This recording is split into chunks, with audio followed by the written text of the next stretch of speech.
Good evening, dear viewers. This is the YouTube channel Mosiychuk.ua. We are live. Today our guests are Denis Yelisevych and Igor Mosiychuk. We will answer my questions first. Let's make it 3 minutes per answer, give or take, and then we'll answer the viewers' questions. And accordingly, I think the speakers will have some questions for each other as well. That's a given. So can you see us? Can you hear us? Please, let's get a response from the chat. Drop a plus sign or a couple of plus signs if you can, and we'll start with the first question. Good evening, Denis. Good evening, Igor. Greetings, Igor. Greetings, Artyom. Good evening, Denis. Good evening, Artyom. So, chat.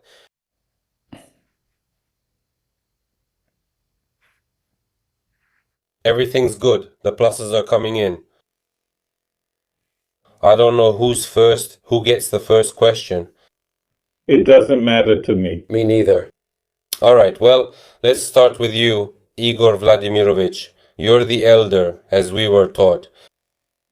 As I talk to you and record this interview, I found out that you have different views on the terms party of war and party of peace. And when Zelensky's regime changes in Ukraine, you have different views on voting for the party of peace and the party of war. How do you see it? Will it be like that? Or should there be other forces, other people? What do you think? Thank you. My personal opinion is that first we need to separate the period of overthrowing Zelensky's dictatorial regime and the holding of elections.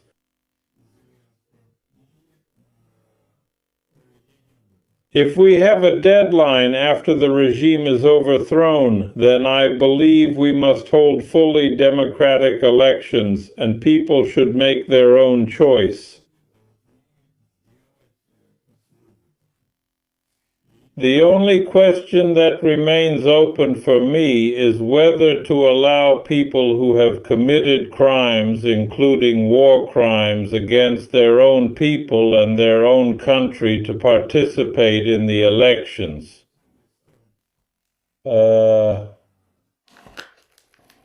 As for the terms party of war and party of peace, the distinction is very simple. For me personally, that's my personal opinion, regardless of ideological views, people who are now ready to unite and fight together for peace, I mean people who have a pro-Ukrainian position.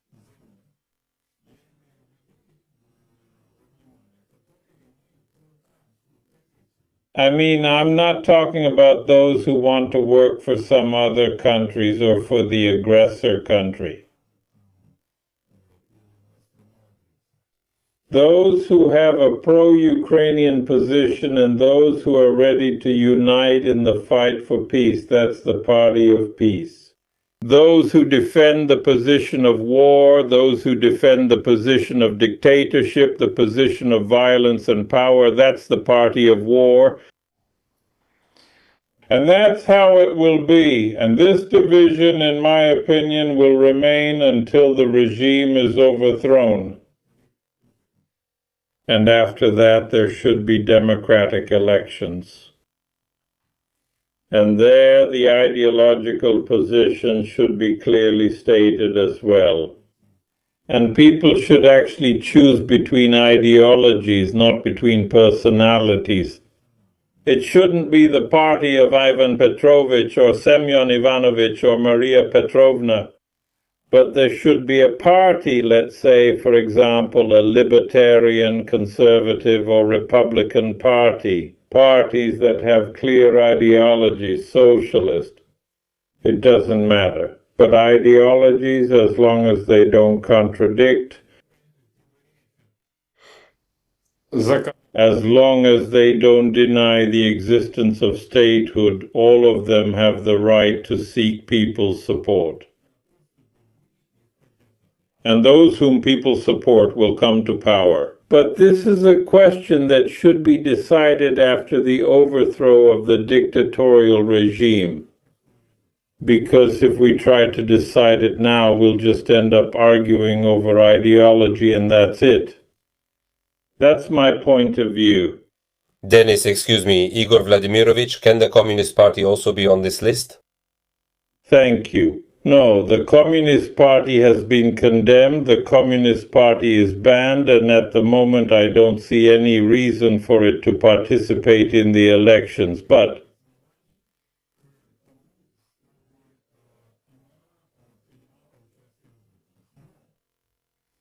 that doesn't prevent left-wing parties from participating in the elections. There are socialist parties and social democratic ones.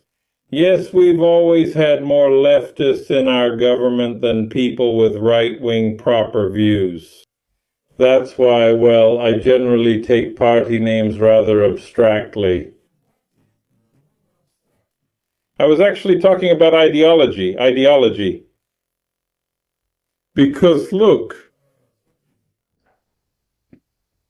ideology. In Ukraine, everything has been done to discredit nationalism. Before that, everything was done in Europe. Well, it was to make it happen. But in fact, the most nationalist party in the world, in my opinion, at the moment is the Communist Party of China.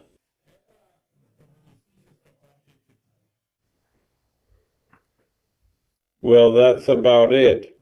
Denis, let me repeat the question. People are joining us, so let me bring everyone up to speed if you don't mind. Talking to you earlier in different interviews, I realized that you view the terms peace camp and war camp differently. So, how do you see it? At the next elections in Ukraine, after the war, when the regime changes, what kind of parties should there be, roughly speaking? What is your view on this? First, let me explain the names Party of Peace and Party of War.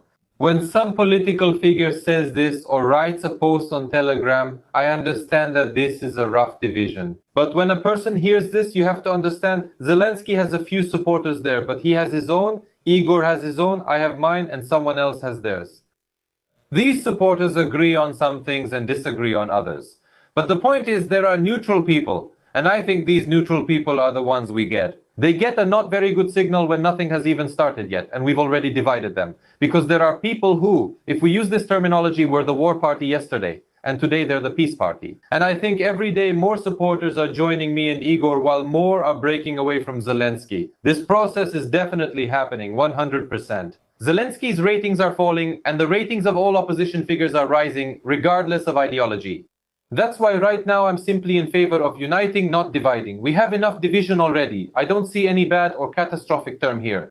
It's just that I approach this very carefully, especially when we're talking not hypothetically, but about real people. Dividing people. Right now, many people are changing their point of view. I'm not saying it's happening quickly, but it is happening.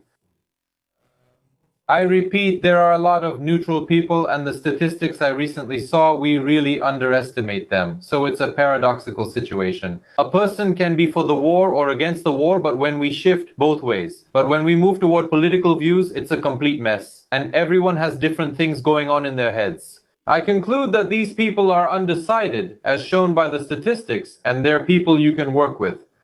So I think people are drifting away from Poroshenko now. Considering his behavior and the way he does politics, people are drifting away. I think people are drifting away from Timoshenko too. But 100% people are drifting away from Poroshenko, and there's data to support that too. So that's my view on this issue. As for the parties that should exist, Igor said first overthrow, then elections. Here we need to discuss the mechanism. For example, I see elections, and there is a process of overthrowing Zelensky. That is, I can hardly imagine a military coup, I can hardly imagine a revolution. Well, what options are possible? Removal from office, if the Verkhovna Rada gets involved, if Trump really gets involved. That is, there could theoretically be an acting official or some kind of transitional figure who would call for elections, and who would, like Turchinov once did, temporarily run the country. So there are probably some options like that, but I don't really believe in them. That's why I support putting pressure on Zelensky to hold elections. Of course, these elections must be completely democratic. Everyone should be able to participate. Get rid of this ridiculous rule about having to live in Ukraine for, 10 years right now. These are extraordinary circumstances. If I recall, Igor emigrated from Ukraine before the war. Yes. There you go. But he didn't stop his political activity, for example. This is just an example. But he didn't stop his political activity. He emigrated out of necessity. I emigrated out of necessity. I recently talked to Kupri as well. There are a lot of people who were forced to leave. No matter how I feel about Arestovich, that's also out of necessity. It's very different when someone moves abroad for a better life and happiness by choice and then suddenly decides to run for president. That's a completely different discussion. But the legislation today mixes all of this together into one mess. Do you have a question, Igor Vladimirovich? Yes, I partially agree with Denis. But I would like to object and ask a question. Are you ready to accept military recruitment staff into the so-called Party of Peace? Are you ready to accept into the so-called Party of Peace people who, while commanding units, sent hundreds and thousands of our soldiers to the slaughter? Are you ready to accept into the Party of Peace someone like David Arakhamia who will switch sides mid-flight? I'm not. This is a war party. I absolutely agree that people move from one side to another, but there should be some gradation. Both the war and the people who profited from the war definitely must be punished. There should be no amnesty. I was referring only to the electorate. We need to be clear. When discussing war criminals or military recruitment staff who act aggressively, we can't label everyone the same way. There too, everyone acts differently in different regions of Ukraine, and there are a lot of nuances. But those we see on video, the ones you and I publish and everyone publishes and sees, those are crimes. At the front, that's a war crime. Those you mentioned, the current political figures, even those in power, for example, you mentioned Arakhamia, of course, they will rebrand themselves. Just before this, when we started our broadcast, you said it should be libertarian like this or that. You mentioned, for example, a Republican or a conservative party. So I'll tell you, Igor, with the arrival of Trump, suddenly in Ukraine we had conservatives and Republicans who had never existed before. And that's funny to me. You see, I'm a libertarian. I support the conservative agenda. Today, Trump embodies, well, libertarianism is dearer to me, but Trump embodies the conservative agenda all over the world. And I supported Trump, for example, long before that. And I started my channel in 2022 and supported him from Kyiv in 2022. But after Trump's victory, I suddenly saw a lot of Republicans. That's how it will be. We can't forbid them. So you just shouldn't pay attention to that. You need to educate and rely on the voter. And specifically, you shouldn't divide the voters. That's all. And regarding criminals, I agree with you. Well, look, Denis, you're saying that overthrow is not the same as elections. But the elections will be rigged. And also, Josef Vissarionovich said that whoever counts the votes wins. Do you understand? That's why the situation is such that without a transitional period, without a transitional government, these criminals will not give up power. You understand, I know some of the internal conversations in this group, yes, on Bankova Street. They are actually discussing carrying out strikes themselves on nuclear power plants to keep provoking and so on. Do you understand? What elections? What elections?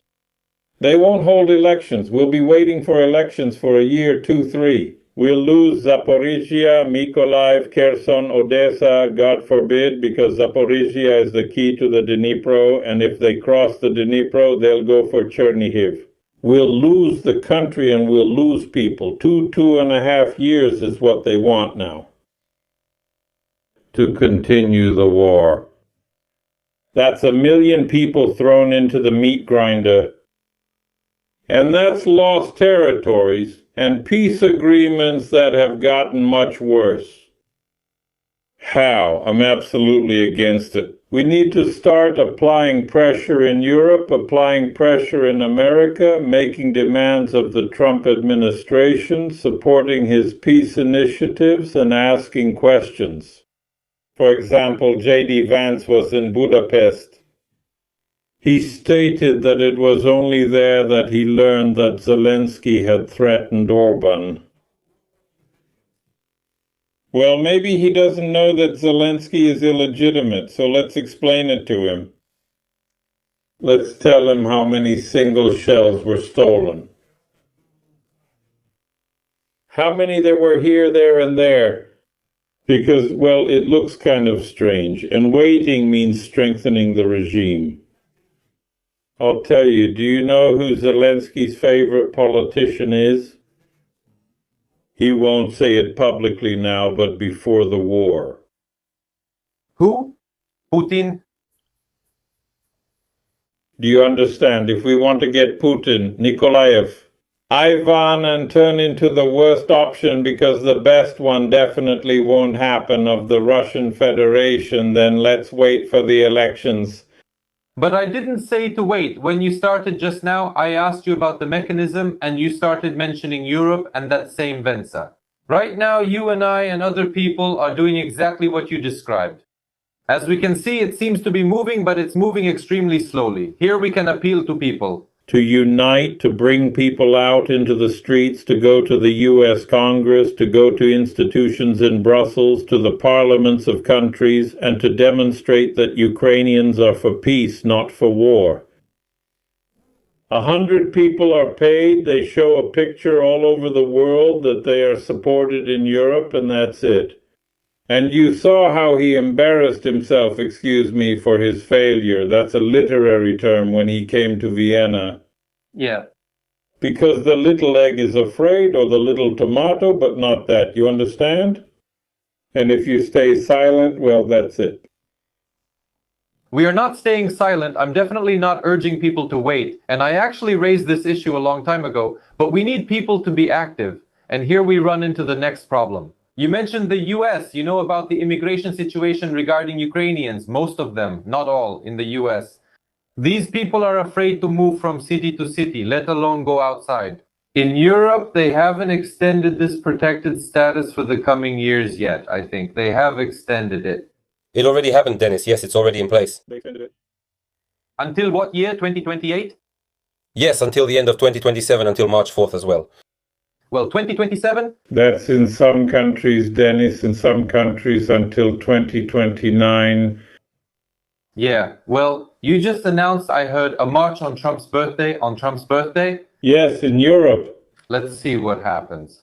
You see, Igor, that's exactly the problem. I'll be speaking for myself. I can't keep track of what every speaker says. In the summer of 2022, I called Zelensky a dictator. I started making those video thumbnails of him as Stalin. I shouted as much as I could. I got into a lot of serious trouble for that. And nobody listened to me. Today we're discussing a different agenda. Murder. The territorial recruitment centers are killing people. People are killing the recruitment officers. We have this kind of hybrid civil war. Zelensky has completely lost it. So, what am I getting at? We're talking about things much scarier than a few years ago. So look at where they kept quiet. They stayed silent when Anton Polyakov was poisoned. They swallowed it. Then there was the People's Deputy of Ukraine. Yes.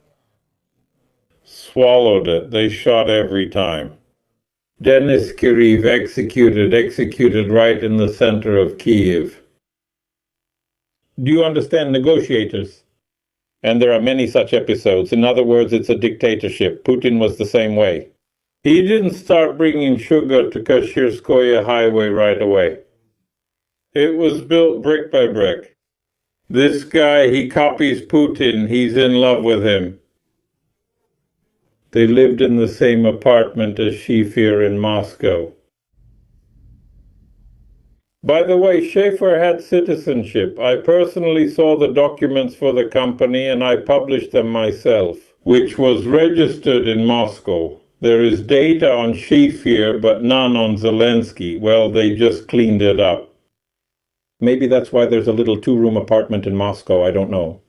So he's in love with him. He copies Putin.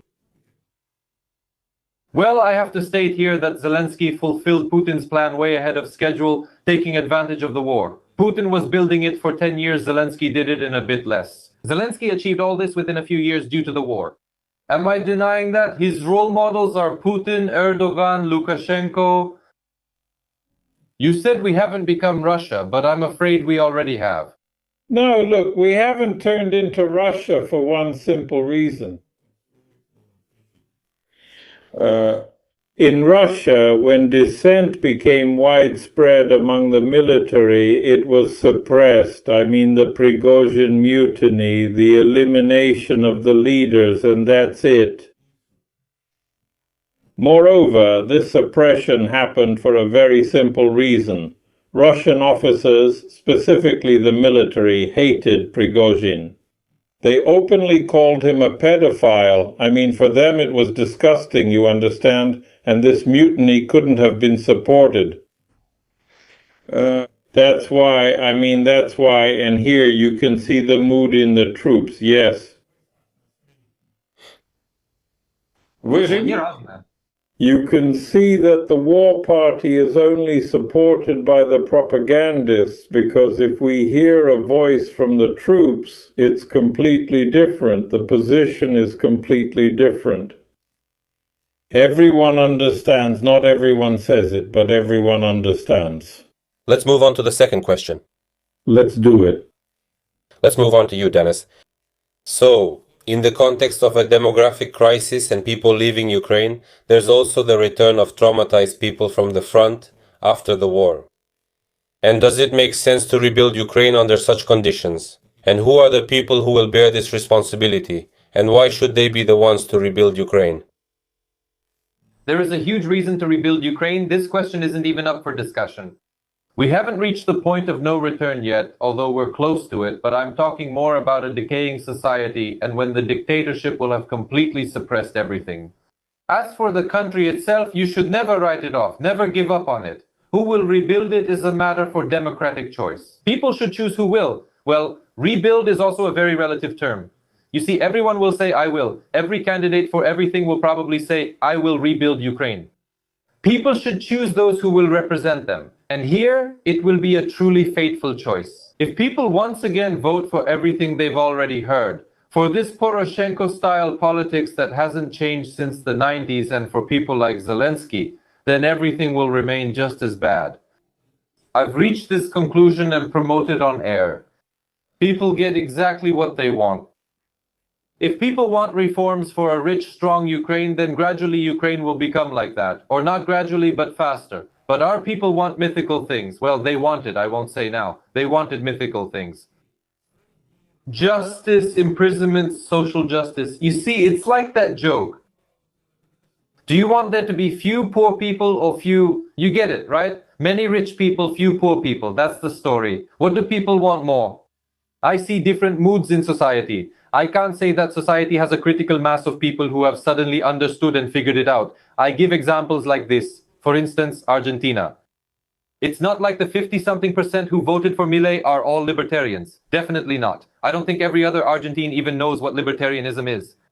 But it's absolutely certain that more than half of the population realize that the way we've been doing things for decades, or for the last 100 years in Argentina, definitely can't go on any longer. That's why we need to adopt a different ideology, and it definitely won't get any worse. And they chose Milei. In Ukrainian, there's a saying for this: people's patience has run out. People need to lose their patience, specifically from a political point of view. They should remind themselves they've been through this before and don't want to repeat, so they'll only consider new options. Igor also mentioned the party's name. Like, you shouldn't look at the names but at the ideology. Well, I agree with that too. Although logically it would seem that the name should be connected to the ideology. That's how it is at normal parties with regular people in typical countries. But look at the Svoboda party. But they call it freedom, and right now all I hear are fascist slogans. And what Igor said about the communists being banned, that's definitely the right thing. But National Socialists need to be banned too. Well, in our country it's banned. Look, if we followed the law, Denis, we have a ban on two ideologies. On communist and National Socialist. The question is, the representatives of the war party, in order to have, let's say, people who will be loyal to them, use the methods of the National Socialists, so they turn a blind eye to the National Socialist ideology. That's all. Yes, and there's a very frightening side effect here. We can't say that every post we see on the internet is bought by someone, paid for by someone. The small fry look to the leader at the example he sets, and they think, well, basically, then why can't I do it? What am I reading right now? Kill, beat, ban, take away. All this kind of filth has completely flooded the internet by our fellow countrymen. They don't even understand what terrible things they're throwing into society. Now, Artyom, you were asking about the mental health of those who will return from the front. There will be a conflict between the people who will be rebuilding and waiting, and those who return, yes. So, two mindsets will collide. All post-war countries have gone through this, and it always comes down to one thing. It's about what message comes from above. So, whatever message comes from above, if the message from above is like it is now, like it was under Poroshenko, it's divide and conquer. In other words, the goal is segregation, to separate people into different groups, pit them against each other, and control them that way. But we need a president who will give unifying slogans, who will speak with inspiration, someone who will speak the truth, the real things, and who will bring the nation together, not tear it apart. That's the key point. I can tell you this for sure. Right now, we can discuss psychological recovery programs for PTSD, rehabilitation, and innovative methods. God willing, all of this will happen. None of this matters if the head of state doesn't send the right message. History and all countries' experiences show this. Igor Vladimirovich, I'll repeat the question. In the context of a demographic crisis, people leaving Ukraine, and the return of traumatized people after the war, does it make sense to rebuild Ukraine under these conditions? And who are these people who will be rebuilding, and why does this responsibility fall on them? Questions.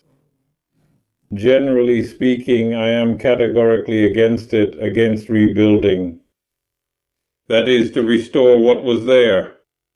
I'm in favor of building. To build using the millennia-old traditions of our people as a foundation, but to use innovations, to apply new developments. Global discoveries and build. To build in such a way as to attract, just like Ireland attracted its own compatriots who wanted to invest money. To make use of compatriots who hold certain positions or have big businesses in different countries around the world. Ireland was helped to rise, among others, by U.S. presidents of Irish descent. There were 4 who were 100% Irish and several others who had Irish blood, either a quarter or half. That's 1 second. So in 2019, I, being a member of Parliament, was facing a personal choice.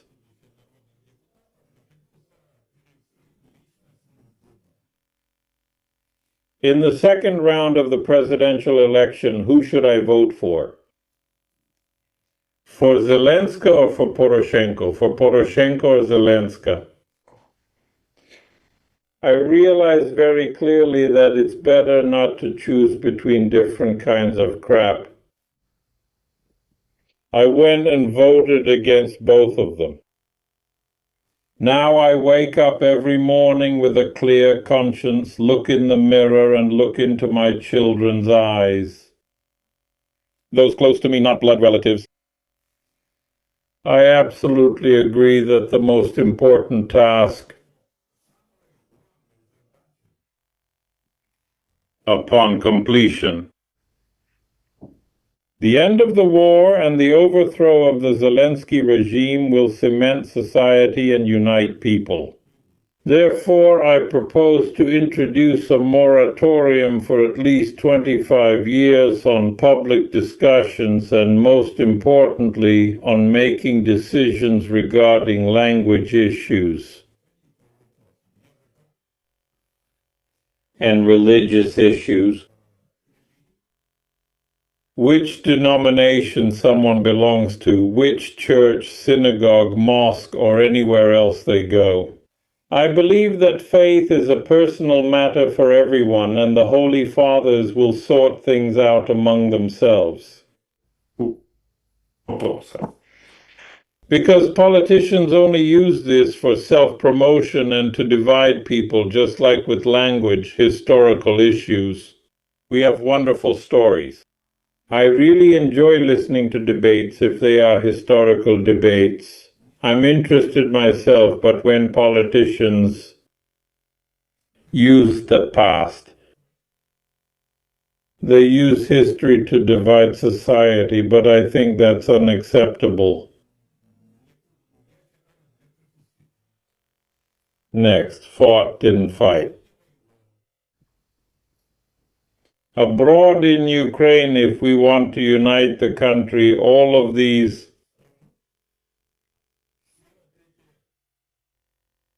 should be set aside for 25 years at least, that is, for a generation. That means we must clearly understand that we are stepping away from this. I've been to Spain and talked to Spaniards, specifically with people who lived through Francisco Franco, who experienced the Civil War. They very rarely talk about this topic. In Spanish families, it's absolutely not customary to discuss this topic. I was interested in it, but they look at me as if asking, like, why are you interested in this? Do you understand? Absolutely. Franco made the right move. Before he passed away, he himself introduced this ban on these things. And this ban survived changes of governments, changes of ideology, changes of everything, and it played its role. A specific role. It helped Spain remain Spain and kept it from being torn apart, well, into pieces.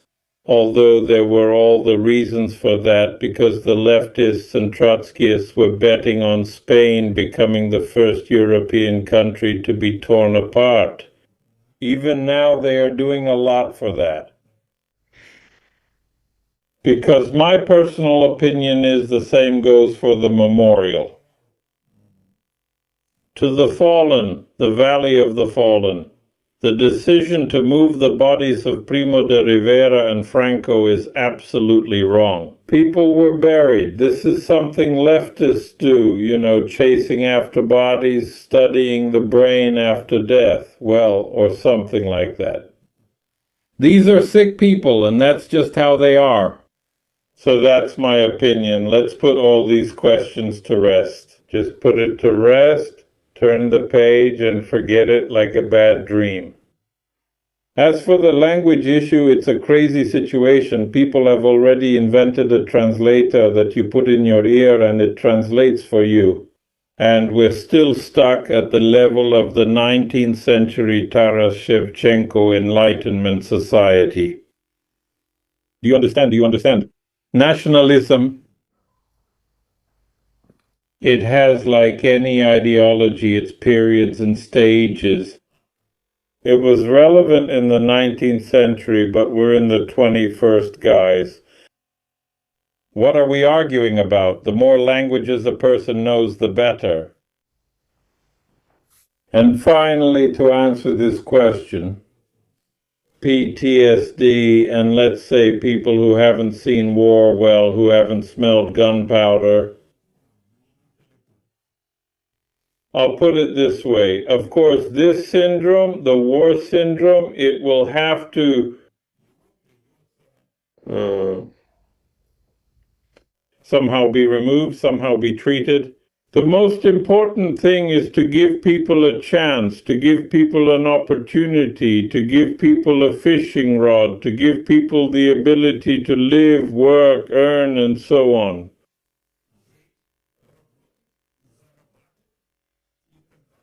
Not to promise these mountains of gold like our leftists love to run around and shout. Tomorrow we'll give discounted metro rides. Why would he need that metro ride if he can earn enough for 100 rides if you give him the opportunity and so on? These are the key things. Shall we go to the next question? Or Denis, do you want to add anything? Yes, I want to make a comment. When you talk about the country's recovery, I didn't go as deep as Igor because we don't know all the consequences. Everything is individual. Where to restore something, where to build something, that's self-evident. I'm not talking about a godforsaken place that was completely destroyed, going there and restoring unnecessary infrastructure, of course not. I meant, Denis, you didn't quite understand me. I didn't just mean a god-forsaken place destroyed by missiles. I meant the restoration of the political system, the approach to the economy, the approach to science. I understood you regarding infrastructure. No. I meant that globally we need to build. Restoration is not possible. We can't do it. Oh, and I also wanted to add an important point where I disagree with Denis. Denis mentioned the president, and I am absolutely against it. I am convinced that the position of president should be abolished, eliminated. Because not a single president of our country has done anything good or worthwhile for the country. There were attempts, you can't deny that. But trying and actually doing, as they say back in Odessa, are two very different things. In fact, no one actually did it. On the contrary, they were all selling out the country's sovereignty. They all did it to varying degrees. Sure. They were selling out the country's economic independence. Some ran to Washington, some to Moscow, some to London, some to Brussels, some to Beijing. And that's how they brought it to this state, to war. That's why I believe the president should be excluded. Historically, we are in a very difficult moment. People say there were hetmans long ago.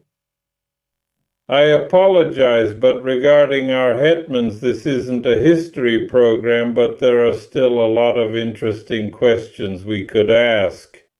Artem, I'll address everything because people need all the information to make their own choices. Let's step back on language, religion, and similar issues. Igor mentioned a moratorium. I'm in favor of a moratorium on discussing history, those historical moments that divide us. Let historians argue, Russians with Russian ones, everyone with Polish ones. That's for historians. The question of language, religion, political views, race, all of that. The Constitution needs to be changed. Since in America, there's freedom of religion and freedom to use one's language. Change the Constitution because they're lifting the moratorium here and consolidating power. And Ukraine is a country of wonders. This can only solve the issue temporarily. But even that would be good, but to do it right, the Constitution needs to change. Denis, there's no need to change anything. This is fundamentally important. There's no need to change anything. You just need to follow through. Follow the Constitution of Ukraine, the current one, read it. Even after attempts to rape it, that's what I call it, because, by the way, every president tried to rape it.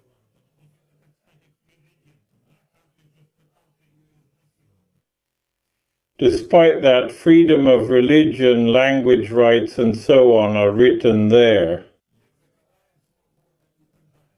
Do it. And I say, when there's a moratorium, I mean, it's not just a legally adopted moratorium, but it's like a new social contract sealed by a referendum, you see, so it's an agreement between people. There are issues that we take off the agenda and we start moving in a completely different direction. Innovation and so on and so on. I want to tell you right away about the Constitution. This is a very popular point of view that you mentioned, that we have a great Constitution, but it's not being followed. Let me explain this to people with a simple example right now, live on air. I take the American Constitution as an ideal. If you don't follow the American Constitution, there's the Second Amendment. The right to armed rebellion, the Second Amendment, the right to armed rebellion. That means a person can legally take up arms and go to defend their constitutional rights by force. In Ukraine, there is no such thing. That's why they don't follow it. If it doesn't exist and that's why they don't follow it, then it's a bad constitution. Continuation. Okay, now I'll take the Constitution and look for it. Denis, is there such a thing in the Constitution of Ukraine? There is. Repeat the question. Do you mean the right to revolt, Igor Volodymyrovich? The right to defend rights and freedoms. No, there's no right to armed uprising. The right to bear arms is essential. You can't do anything without weapons. That's A. Well, so you're saying not for uprising, but for For uprising, even armed in principle. accordingly, look, I wouldn't idealize the American model of governance or the Constitution. That's one thing. Secondly, I'll tell you this, what is good for an American, what is good for a Russian or a Belgian, a Norwegian or someone else is not necessarily going to be good for Ukrainians. That's just how Putin sees Russia, as you said. Well, listen, let Putin think that way about Russia. That's his right. When someone doesn't like something, then just like you all say, that's how Putin thinks. The hand of the Kremlin, or... I'm talking about something else. I'm talking about something else. No, wait, look, the question, Dennis, the question is different. You can't idealize either Moscow or Washington or Beijing or Brussels or any other country. You have to think for yourself. If someone suggests living with an American mindset, a Russian mindset, a Brussels mindset, or a Beijing mindset, he is an enemy of our country, an enemy of our statehood. Igor, don't twist my words. You're conflating different concepts. I'm not saying we should take orders from Washington or listen to what they say. We're talking about people's freedoms. When I talk about the US Constitution, I mean people's freedom, individual freedom. Do you know what I would take from the US, first of all? I follow the principle, as Taras wrote correctly, learn from others, but don't shun your own. What I would definitely take from America and with minor changes implement is the judicial model. This means electing judges, forming the judicial chamber, and it is the cornerstone, the foundation for building Ukraine's future.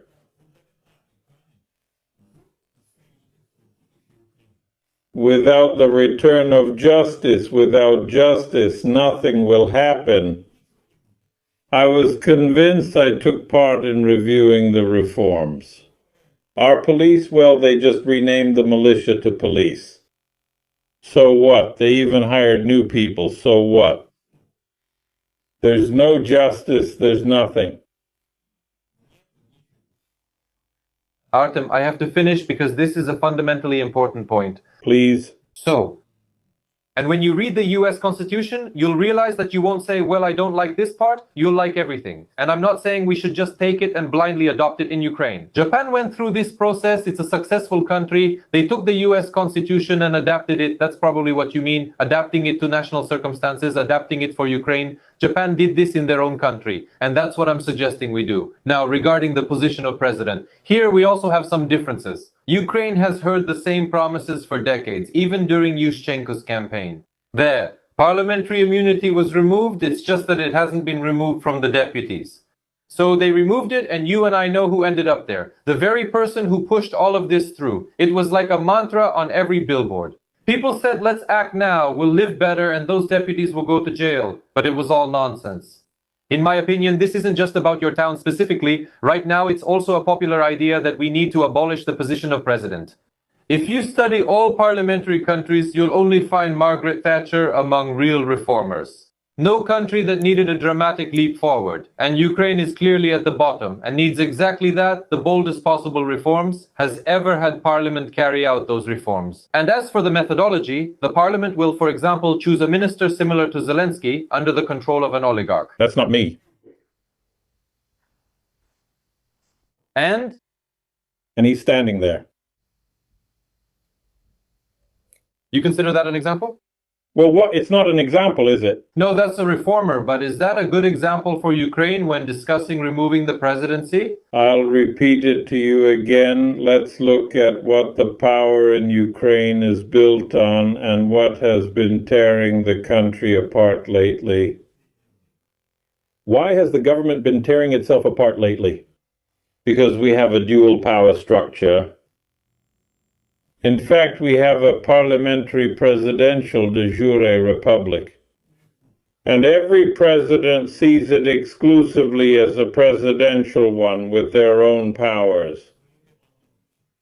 And do you know why Zelensky is a usurper? Do you know why there is no such provision in the Constitution of Ukraine? Try to figure it out. I warned about holding a presidential election during martial law. Because the fathers of the Constitution, I spoke with them. The people's deputies of the Second Convocation who wrote it clearly understood that one person, meaning the president, could usurp power, but 450 people could not. If you are suggesting to go the French way, the American way, meaning that we will have a fully presidential system, okay, I accept that. But then let's put it to a referendum. Let's ask Ukrainians if they are ready, especially after the example of Vova Zelensky, to delegate all power to one person. That's the question. But to keep sitting on two chairs, well, to keep playing tug of war, that's not how planes fly. Do you understand? There are no chairs. I'm saying this is not a cure-all. You know very well how the parliament works, what things have happened and are happening there. And exactly the same kind of influence can be exerted on parliamentarians. For example, I know very well that until recently, before the globalists usurped power in this very place in Germany,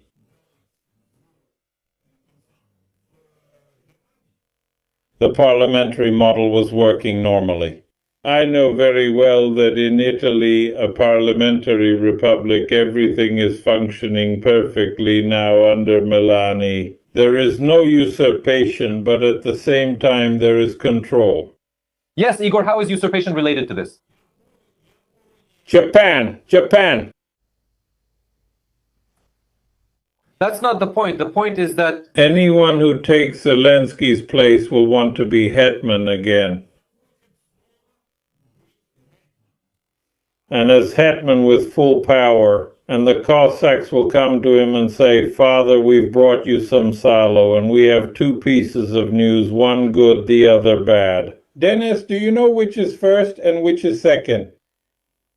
The first is that we brought the salo. The second is that we'll be greasing the steak we're going to put you on. No, Igor. I understand that you'll try to guide us from your point of view, but we have to give people a chance to figure it out themselves. That's why we're having this discussion with you. So, Lee Kuan Yew, he's a good example when it comes to reform. He's one of the top reformers in world history, but study how everything happened there in terms of the parliamentary model. You're saying now, Italy is a wonderful country, but it's also one of the richest and historically wealthy. And you can't compare a country with a GDP of $2 or $2.5 trillion to one with $150 billion. You can't compare. We need to become wealthy. Question, Denis. Look, Denis, first. In Italy, there were a lot of leftists in power, and it was an absolutely poor country. After the overthrow of Mussolini's regime, after that, leftists changed and governments changed. 2 or 3 governments changed every year? By the way, that's a historical fact. Giorgia Meloni is the first prime minister whose approval rating is a bit higher. It increased while she was in office as prime minister. For all other Italian prime ministers, it went down. So that's it as far as Italy is concerned. Now let me address what you're saying, all right? Well, are you suggesting Pinochet? No, of course not. No, so how? The point is, it's not a cure-all. What you're saying, people will latch onto that now. But it's not a cure-all. It doesn't lead to Ukraine's success. And Meloni is a wonderful prime minister. It's not about that. Italy is a very rich country.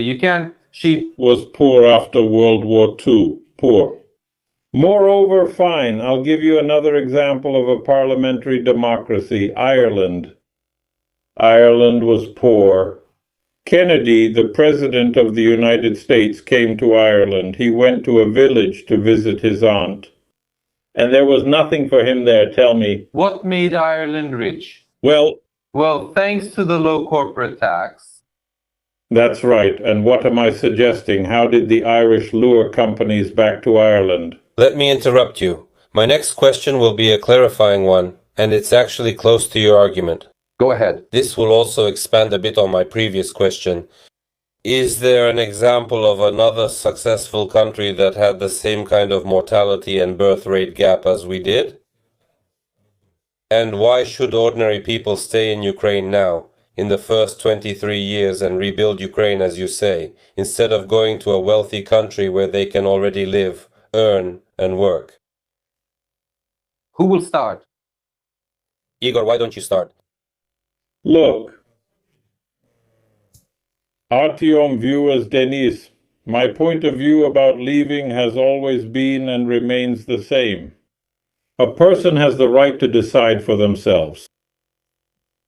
Restricting a person's right to leave or not to leave is a crime. What Zelensky did by banning men from leaving the country is a crime. That's one. The second point.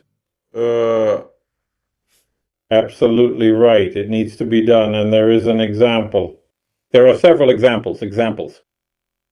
I often cite Finland as a very difficult example of what it takes to stop a war, a path Carl Gustav Mannerheim was forced to take. By the way, he established peace and held negotiations with Joseph Stalin through the mediation of U.S. President Roosevelt.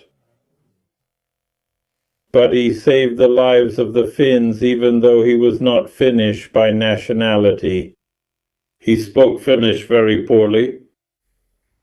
And he preserved statehood. The conditions for Finland back then were much worse than what Ukraine is getting now as a result of negotiations.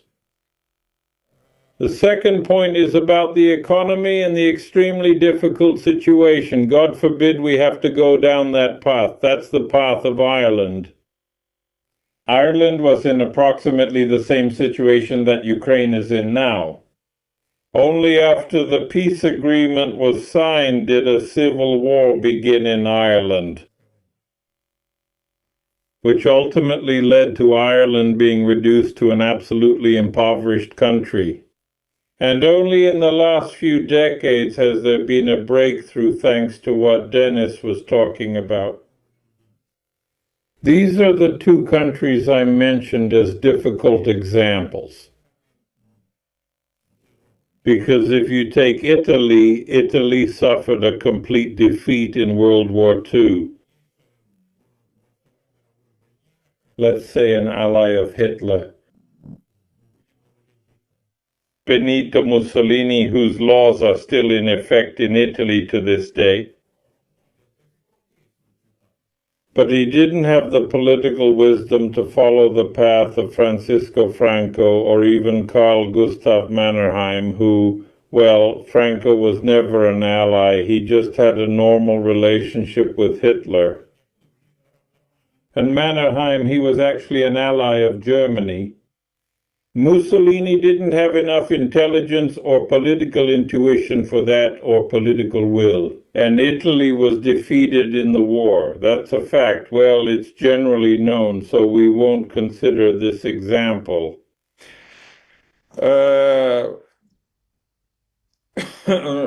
When people talk to me about the Marshall Plan, guys, well, Germany was defeated. The Marshall Plan was designed for a country that was defeated. And I have a lot. I think we'll move on and exchange questions with each other. I'm interested in your point of view, so consider this my first question to Denis. What should we do about the debts? The ones that were accumulated before Zelensky and the ones that were accumulated in turbo mode during Zelensky's time, what should we do about the debts? Declare default, negotiate for debt cancellation, pay them off. Something has to be done about it. We can't move forward without addressing this. Well, the country is bankrupt, let's be honest. As of today, the country is bankrupt, and Zelensky supports this. The country's finances at the expense of our people's lives. That is, he throws people into the furnace of war and takes money for it. Igor Vladimirovich, so what can keep people in Ukraine?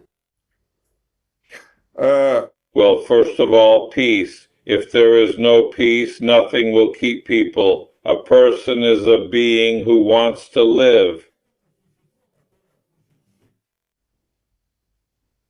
Let's be honest. First, peace. Second, opportunities, not social benefits or something else, but opportunities to create, to earn, to build, and so on and so on. A very serious point. The question I already asked, and I have a number of other questions in the same vein that are very important specifically for a post-war country, for post-war development, key points. Because for me, there is no question of war or peace, and I know Denis's position on this issue, so there's nothing to debate here. But there is a future that we need to talk about right now. Because the supporters of Zelensky, these are people who do not see a future. I mean the supporters, not those who are stained with blood and cannot be forgiven, but I mean ordinary people who have been deceived by propaganda, deceived by these TV shows and stand-up routines and so on.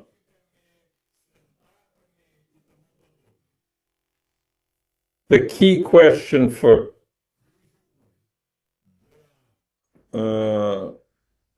many Ukrainians, what's next? I come across this very often in conversations with our fellow countrymen. I see more fellow countrymen coming from Ukraine than Denis does because it's kind of far to get to him. People often come here to Europe, and many ask the question, they say, there's hatred towards Zelensky. Hatred is growing within the armed forces and in society as a whole. But what next? What do you suggest? And what kind of economic model? What are the conditions and what do we get in return? And until this debate takes place, this core, even if small, electorate of Zelensky will remain. Some people may break away from it, but it will stay. As soon as there is a vision of despair, there will be no future. All right, let's continue. Denis Igor Vladimirovich is already writing to us, saying we're taking up too much time.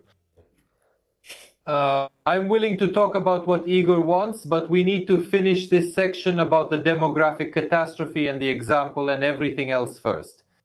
So, Ukraine isn't the first country to face war. Now I'll shift to Igor's suggested topic, which is actually the right one. Germany after the war, South Korea, which is a successful country today, Japan, there was a demographic catastrophe in all of those places. Today, these are super successful countries, all with a GDP of over $1 trillion. I think South Korea has $1 trillion as well. So, Singapore was mentioned today. If I'm not mistaken, there was also a demographic catastrophe there. I'm not even including Paraguay. Everyone knows about the Paraguayan War when nearly all the men were killed. They're still facing the consequences. How are they responding now? Right now, all over the American internet, people are talking about zero tax. There's no profit tax if you operate outside Paraguay. That's how I understand it. And now people are already coming up with schemes for this. Everyone who can actually do that is using it.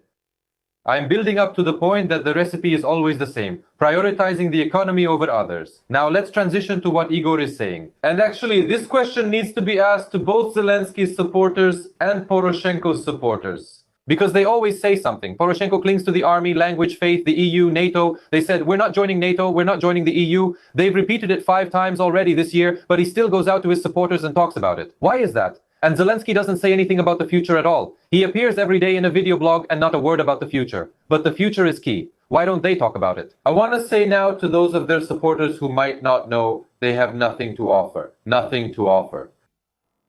That's why it's not being discussed. Now, if we start discussing it, of course, Igor is right here. No leftist ideas, no promises of social benefits are needed.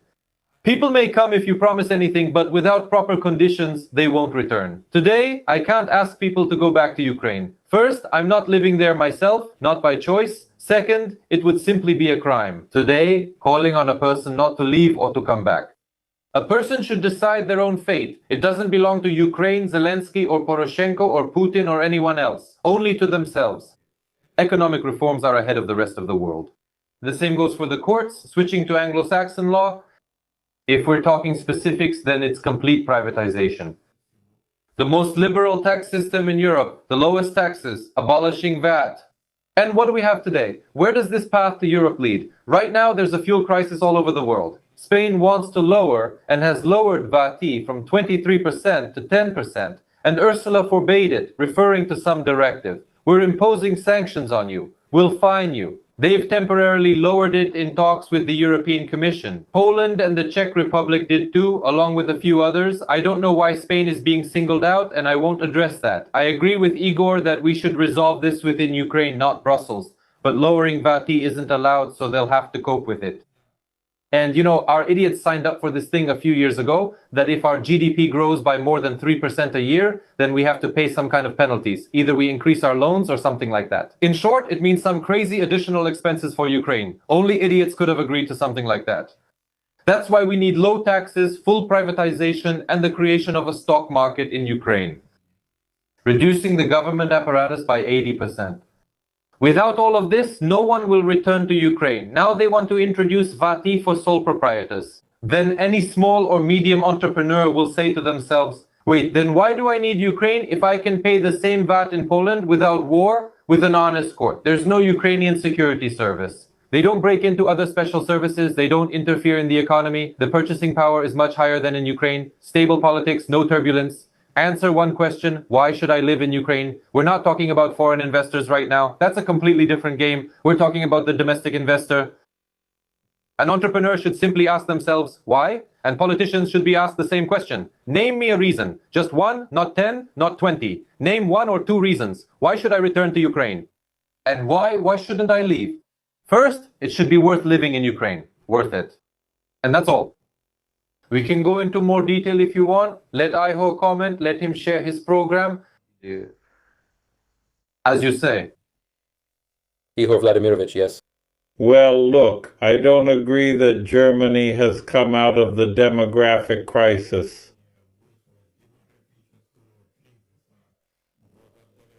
Thanks to economic reforms.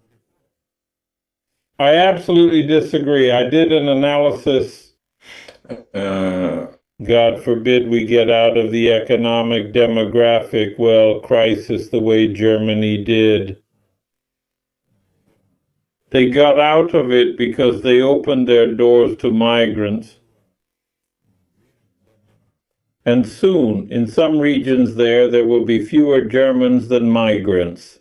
I didn't say that. I said that there are examples of successful countries that became super successful after a demographic crisis. That's it, not the methods.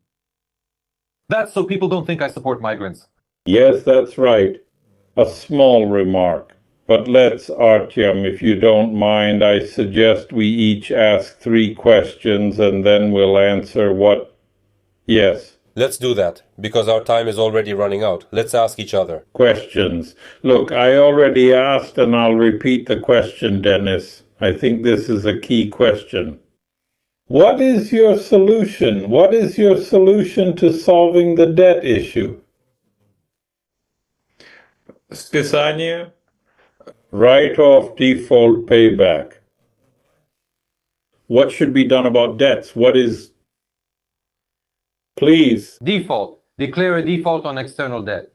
And there's nothing to be afraid of in that sense. And when I advocate for a union with the USA, some people think it means we need to take orders from Washington. Why is this necessary in Ukraine? For example, Javier Milei used this approach in Argentina. The IMF is a rather strange organization that doesn't lead to anything good. You can and should work with them, but from a position of strength when they come to you, not the other way around. Here's what happened in Argentina now, but before it was the opposite. Declare default, build a completely new economy. In alliance with the US, we can use tens of billions of dollars for this turbulent period, this transitional period, which, according to various estimates, will last about 2 years if we implement radical reforms. Nothing else is possible. Ukraine is a nation that has suffered, a country that has endured so much. And if you ask the same question to current politicians, they won't answer, they'll avoid it. Why? Because there's only one solution. The patient is already on a ventilator, bring him some oxygen in the form of an IMF loan. Now they're passing idiotic laws, the Verkhovna Rada has passed them. For what purpose? To get 8 or 9 billion euros from the loan. So what? That will last for a month and a half? Then what? And nobody wants to talk about what happens next. That's why we need a default and a reset, and starting from scratch with a new clean economy. Yes, Igor Vladimirovich. Well, look, Denis, I'll put it this way.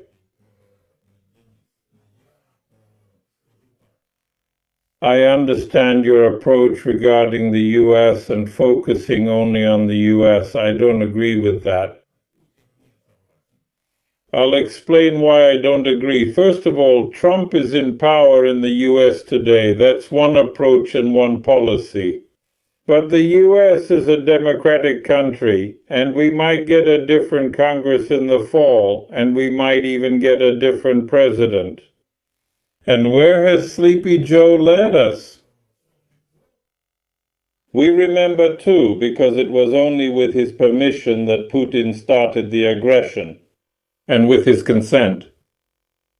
That's why I believe we should rely on ourselves, especially since Ukraine won't end the war any other way than as a neutral country. So that's what Poroshenko is telling NATO. Zelensky is telling NATO, well, first of all, I hope that Ukraine will outlive NATO by many decades. We are already observing what is happening, and NATO will either change or die. There is no other way. Well, that's just how it is. The war in Ukraine and the war in the Middle East have clearly shown that NATO, in its current form, is an ineffective military alliance. Let's take Denis's question, Igor Vladimirovich. Wait 1 second. Here's the next question. I think we need to suggest debt cancellation. If they don't agree, just announce it directly. And the people should vote directly so that the program of those who come to power will include declaring a default. Here I support Denis 100%. Why? Because stories about oxygen tanks won't really help a dead patient.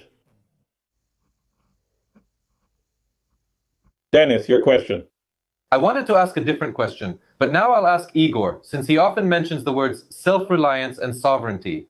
For example, I understand the answer, although not completely I'm interested, but people need to understand the explanation of what is meant by that. Today, Igor, we have Ukraine as it is. This is not 1991 when we had excellent starting conditions. Tell me, how can a country with such a low GDP, no real economy, and a currently enormous national debt, already 110% of GDP, be fully sovereign and rely only on itself? Look, I absolutely agree with you that at this stage, without cooperating with foreign partners,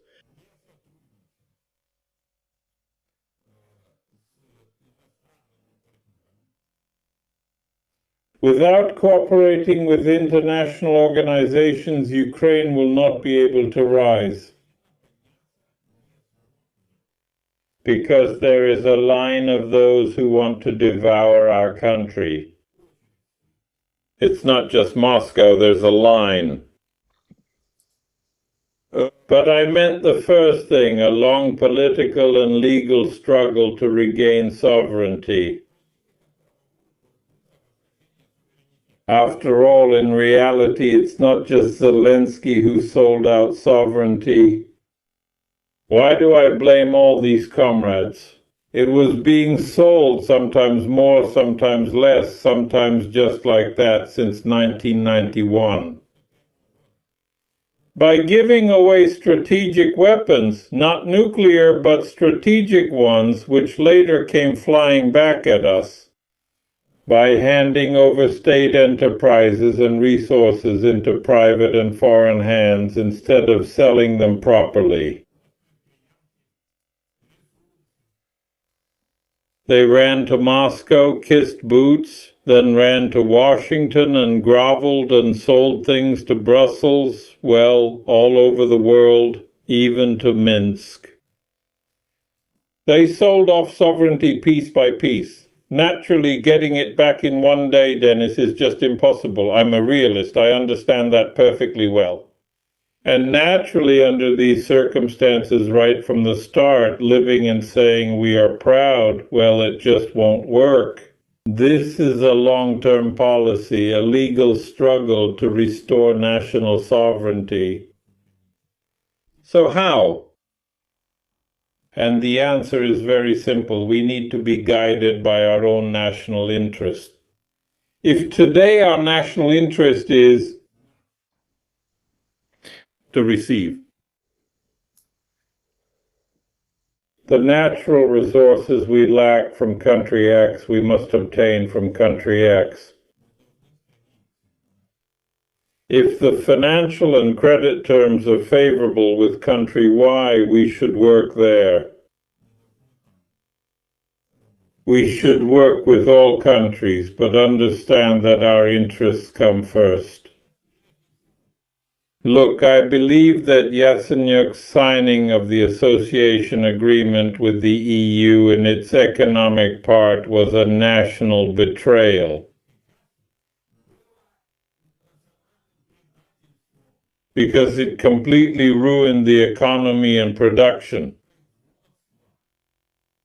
What Zelensky did in the first days of the war, he opened it up to many goods and many groups, was finishing it off, and so on and so on.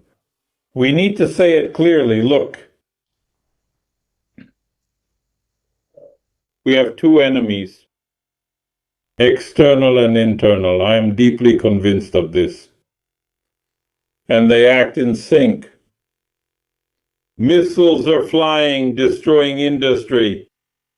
The Green government gang is holding a meeting deciding to raise electricity rates for manufacturers. What the hell? What's the difference between a missile and the decision of these green scumbags? None at all. That's why only national interests matter. And we need to cooperate with everyone, with absolutely everyone. Moreover, I'll say something that might not be very popular for some people, but I know, and I think Denis knows about the options for joint ventures. Enterprises that were discussed during the peace negotiations as a guarantee of Ukraine's peaceful existence. Gas transmission system. Split 3 ways. And we stick to the regulations. Elbinit for the 3 of us, and this one for the 3 of us, that's all. Let me explain for the viewers. If we declare an external default, which both Igor and I want, then most foreign financial organizations won't cooperate with such a country for the first few years. That's why reliable support is needed. And if we have the status of an ally of the US as an ally, not just being used like it was with the Soros people, with Soros, these are 2 different perspectives. Regarding everything else, Igor is speaking. Here, we just have a fundamental disagreement. Well, different programs, different views, different visions. You're talking about the domestic producer, about quotas, about how Zelensky canceled them. I believe that tariffs should be reduced to a minimum or even to 0. If some Polish product is better and cheaper than the Ukrainian one, the Ukrainian consumer should have the right and the opportunity to buy that product. Ukrainian producers should offer better, cheaper products, but consumers, not officials, should decide, since government control breeds corruption. I generally support a free economy. I absolutely disagree. Absolutely. It's exactly this kind of policy that Denis is proposing now that destroyed our country's industry. Exactly this. Protectionism for our own producers, protectionism in the foreign market, protection in the domestic market, This is what Donald Trump stands for. This is the foundation of his economic policy. Why should America protect its own producers while we have to open the gates? No, Denis. May I answer? Of course, yes, please. I'll explain to you. The GDP of the United States is 31. People think about it. $31 trillion. Ukraine's GDP is 150 billion. There will never be a normal GDP if there is no industry. The economy doesn't work like that. Whether it's industry, the financial sector, IT, or agriculture, it should be decided by the entrepreneur and the market, not by you, me, or Zelensky. Then why does Trump decide in America? Let me explain to you. Because here the GDP is 31 trillion and the entire stock market, no, that's not the case. Because Trump is guided by America's national interest. And you, Denis, are suggesting that we should also be guided only by the interests of other producers, but not the Ukrainian one. No. This, Denis, is exactly where the fundamental difference lies. Because without a producer, without industry, we will never build the country up and we will never get GDP. And we will always be under someone's thumb, either Washington's or Moscow's. Here, Artyom, I absolutely agree with Igor. The key difference is that I support the national consumer, while Igor's philosophy is for the producer. And the producer will always be hanging around officials' offices. The national one, if he has, right. Because you want the consumer to be Ukrainian, but the producer to be American. No. European, Polish, any of them. The best. The best. Maybe the Ukrainian one is the best. Cheaper is better. And in order for it to be the best, you need to create the right conditions. You need to do what Donald Trump does, practice protectionism. And do you want to practice protectionism in America for American manufacturers, saying the GDP is big there? Of course it's big, Denis. Of course it's big. How could it be small? They protect their own manufacturers, but you suggest opening the gates for them, but not for ours. Don't allow it. Look, about round timber, something I was personally involved with. What's happening? And what did Zelensky do now? He lifted our moratorium. Why was the moratorium needed? Because Italian and German furniture manufacturers set up their factories and plants in Hungary, Slovakia, Poland, and Romania. Round timber from Ukraine goes to this factory. Continuation. At the factory, there's a Ukrainian migrant worker. He makes furniture. That's true, yes. Taxes are paid in Romania, Poland, Hungary, anywhere except Ukraine. I have a question. Why didn't the Ukrainian entrepreneur build the same factories in Ukraine? Because they allowed the export of roundwood. That's why there's no interest in investing in the country. The competition can't keep up. If you want to withstand the competition, give the opportunity for raw materials to be processed in Ukraine. That's how the economy works. The deeper the processing, the higher the profit. We need to trade furniture, not timber. Metal, not ore. It's not quite clear. Why can't we trade metal instead of wheat? Igor Vladimirovich, why can't an entrepreneur bring in a few trucks of round timber for his own production? The purchase price is the same. There's a reason, simply, there's a reason. Once again, Ukraine, instead of engaging in protectionism like Donald Trump does in America, that's the first thing. Open the gates, take whatever you want from our resources. Second, they didn't create the right conditions for entrepreneurs. That's where I agree with Denis. They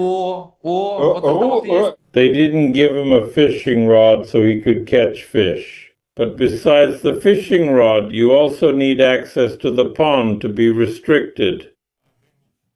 Because if there's a way to lure or take all the fish out of the pond, then you can sit there with that fishing rod for 100 years trying to catch something, but you won't catch anything. Because there won't be any fish left in the pond. That's why there's protectionism for the domestic producer. Consumer protection, as Denis says, should also exist, and there should be standards. What did Yatsenyuk do? He didn't just sign the association agreement. For example, under the guise of fighting corruption, he eliminated the sanitary inspection in Ukraine. He didn't reform it, he didn't root out corruption, he just went ahead and eliminated the sanitary inspection. Well, that's the easiest thing to do. The results are obvious. Artem, Igor, you're raising many points. I want to address them all, but we need to take it step by step, otherwise we're just running around. Let's start from the end now while people still remember. Igor, There was this factory, Avtozaz, right? There were 20 or 30,000 people working there. It was a huge enterprise. And everyone was shouting, oh my God, if we close it now, what a nightmare. People will end up on the street, they'll starve to death. But everyone survived, they found new jobs. The market only benefited. Poroshenko deserves credit for lowering customs duties, which let people import good cars at fair prices. If AutoZaz made crappy cars and we forced people to buy them because of quotas, then people drove around in crappy Daewoo Lanosis. Real junk. I'll call it what it is. Now they're bringing in decent cars from America and driving them. People are supporting the American manufacturer, but let me interrupt you. You picked a very bad example for your case. Do you know why? Because I remember very well how the privatization of Avtozaz was carried out and how Mr. Basadze got involved in those affairs there. You know, two global companies, General Motors and another corporation, I don't remember which one, General Motors for sure, and another one, they were bidding to buy the factory. I know. But damn corrupt officials sold it to Daewoo. Wait, look. There's nothing to be afraid of. Let's not take too long. I also have another serious question for you. Look, there's nothing to be afraid of. Melanie Vitali has just announced nationalization with subsequent privatization, sale, and further sale. The largest metallurgical plant which was sold to those Indians, Lakshmi Mittal. Yes, this one which was driven about the same way as Krivoro Steel. There you go. That's why I'm saying it again. We shouldn't be supporting an American car manufacturer, but rather creating conditions to produce good cars ourselves. Look at how many great cars are being assembled in Slovakia right now. let's go to Denis Igor Ivanovich. I'm not saying this for myself, I already know it. I'm saying it so people understand the root cause and core of the problems. We're now having a unique discussion that's very beneficial for society. Igor now claims General Motors would have bought it and questions if the car was better than Asadze's. That's correct. Was privatization done through corruption? Of course, yes. That's exactly the point. Throughout this entire broadcast or any other, I never say that I'll come and I'm good, while Zelensky is bad or Mosiychuk is bad. I'm talking about a system, a concept that sustains itself and is inherently correct. And Igor and other opposition members, they're the bad ones, and I'm the good one who will come and say during privatization, I'll give the plant to General Motors, not to Asadze. Well, that's how it's been for 35 years, the names changed. But corruption kept getting bigger and bigger. That's the essence of the market economy, of capitalism. We have Kosyuk, an oligarch. I'm not saying he's a bad businessman, I'm not saying his company is bad, it's excellent. But he lives off subsidies, billions and billions in subsidies, and he's doing just fine. That's how protectionism works in Ukraine. We can't do what Trump does. Let me explain why. The United States, China, and Russia are superpowers playing their own game. We can't. A businessman who operates with hundreds of thousands of dollars can't play the game of Akhmetov or Pinchuk or Kolomoisky, purely technically. Why does Trump use protectionism? And now there's a new industrial revolution connected to artificial intelligence, and now chips will decide everything. And technology. Why is China targeting Taiwan? They don't need that little piece of land. They need chips, technology, and that's why there's protectionism. But this concerns a superpower. They don't have a damn thing. We have no technology. We're left with nothing. And that's why we need to offer something better. Denis, let's have you as well. There will be a gathering for Mosiychuk. Is thriving, so I'll literally phrase the reaction and ask a question somewhere along those lines. So if there is no protectionism, then there will be nothing at all. And the difference from Trump and, well, from the American situation, there's only one difference with the situation in Ukraine. In order to avoid mistakes by Vossad and other oligarchs, Akhmetov, the last name doesn't matter. You only need two things, Denis, just two. Strict rules equal for everyone. And the work of the Anti-Monopoly Committee. You would agree with me that if the Anti-Monopoly Committee was working, then the law on oligarchs wouldn't even be necessary. Yes. It's simple. And now a question. A question. Before Zelensky. Especially under Zelensky at breakneck speed, Ukraine's national wealth was divided up.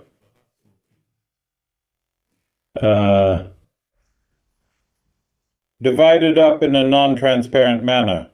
Not even close to what you said. This is an open land market where unknown people came in and bought it. Nobody knows by what rules and nobody knows from whom. Well, we get it. Everything is closed and hidden because of the war. That's it. This is the privatization of strategic enterprises, such as the United Mining and Chemical Company, which was bought by the Azerbaijani concern. This is the 100-year agreement with the United Kingdom, which everyone knows exists, but no one has seen it. Well, the full text. This is the agreement on rare earth metals with the United States of America, which everyone has heard about, but no one has seen, and no one understands its essence. I have a question for you, Denis. What should be done with these things that were sold, given away, and so on by Zelensky and those before him? Thank you for your answer. Are you asking specifically about this, or is this in the context that privatization is wrong and the transfer? No. Stop. I'm politically right-wing and privatization is fine. Privatization, selling, that's all okay. State control should be maintained, and if privatization obligations are violated, the state has the right to intervene through court decisions. That's definite. Well, just like I gave the example with Milani, well, the example from metallurgy. I clarified because no. I'm not a leftist. Look, for me, there's no difference. I think that both the Bolsheviks and the National Socialists, well, the Hitlerites are leftists in terms of their economic views. They're leftists. It's foolish, stupid, and wrong to classify National Socialists as right-wing politicians, and so on. It was the leftists who came up with that to discredit right-wing politicians. Well, that's not what I'm talking about. I'm talking about what to do with the rare earth agreement, with the sale of land to BlackRock, with the British agreement. What should we do about all of that? Here's your solution. I'll answer now, but again, for the viewers, and I'll call on other opposition figures too. When people ask me questions like they often did a year ago on other channels, they'd say, how much land would you give to Putin to stop the war? Where are you willing to make a sacrifice? I'm not the president, and I'm not going to take the blame for Zelensky and all the mess they've caused or try to solve it myself. And I suggest you do the same, talk about reforms, about the future, yes, but the nonsense they've created should be dealt with when you actually step into office, when you know everything and have real authority, but we can discuss it if you want. Land privatization, even the way it happened now, is a plus because it used to be a completely criminal market. It was chaos. It was all just shady schemes. No one is going to take the land out of Ukraine. Something will happen there that will create jobs, pay taxes, and there's nothing strange about that. We leave it to BlackRock, we leave it to Verevsky, we leave it to others. Let's get to BlackRock. So, regarding the security guarantees that are being discussed, both you and we are discussing this and the negotiation process. BlackRock is part of the security guarantee. And since BlackRock has business interests in Ukraine and Russia, they manage, I think, $14 trillion, an astronomical amount of money. And they will be interested in making sure there is no war. That's why we're giving them land. And wait, I have a specific follow-up question about the land. There are two major companies in Ukraine that are currently operating in the land market, well, in Ukraine. I'm only referring to the two largest, not the smaller ones. That's BlackRock and that's Verevsky Kurda.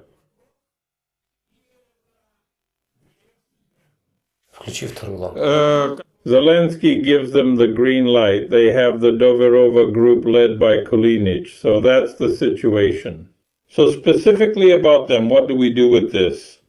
That's why you can talk about it, but it's harmful and wrong. This is where the anti-monopoly committee you mentioned should step in, but it's not working. It won't get involved. And it will never work if Ukrainians work there too. It should only work at the start. Only Americans should work there and organize it, not because they are appointed. Why not the Chinese?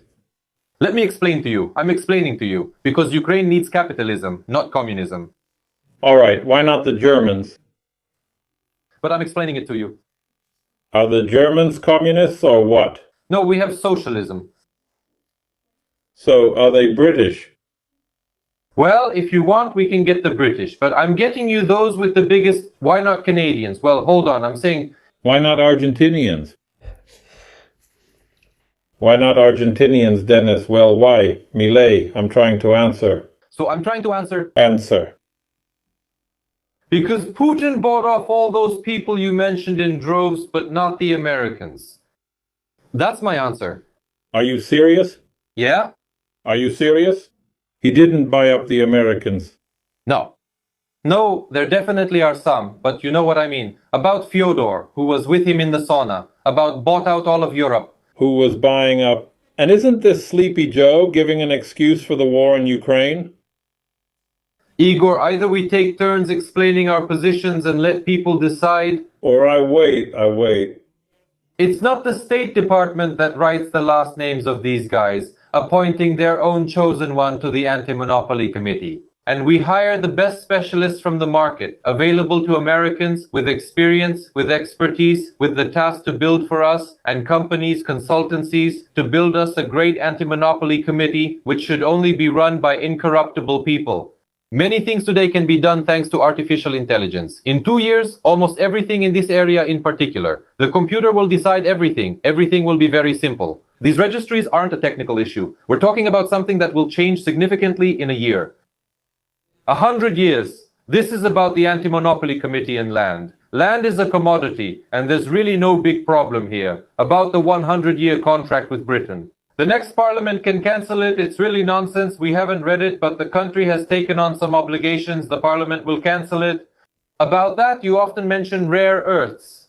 Rare materials, the agreement with the US. We don't have the money, we don't have the technology to extract all of this. And to sell. That's all.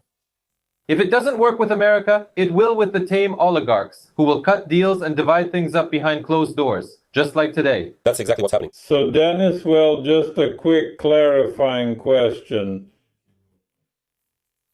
There are strategic rare earth metals. There will be a line of people wanting to mine them. Thank you for mining them so far. Wait. Look, let's say I put it this way. Some were mined, some were not mined, some were put into operation, some were not. Look, one more thing.